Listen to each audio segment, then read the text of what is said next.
Among the letters that can be found in the Cairo Geniza are letters written by sisters to brothers. This is actually very common because if there were no fathers around, the brothers took care of the sisters.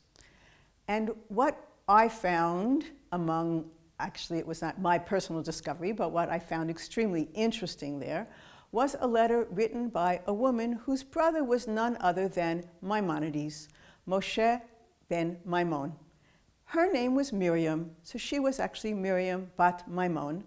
And as I thought about it the other day, I realized that we have here, just like Moshe Rabbeinu, Moshe in the Bible, whose sister was Miriam, here we have Moshe ben Maimon, Rambam, whose sister was also Miriam.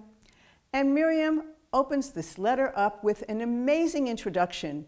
You would think she would write, "Dear brother, how are you? What's happening? How are your kids?" or "How are my kids?" or something like this. But she starts with 2 or 3 lines of superlatives. "To the greatest, most impressive, most holy, most wonderful, et cetera, et cetera, et cetera." And then she gets to the bottom line. The problem is that she had sent her son to Cairo for studies.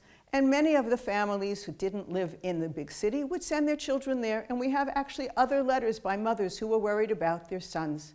This son didn't write to his mother. It sort of reminds us of summer camp when our parents get worried that we're not writing them.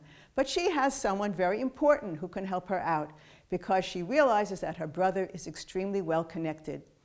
"I know that you're very busy, but please, I'm not eating, I'm not sleeping, I'm so worried about my son. So please find out where your nephew is and let me know how he is.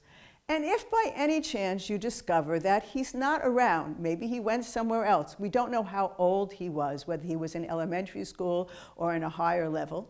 If for some reason he's not in Cairo, then you send him a letter and you give him a piece of your mind and include my letter with this."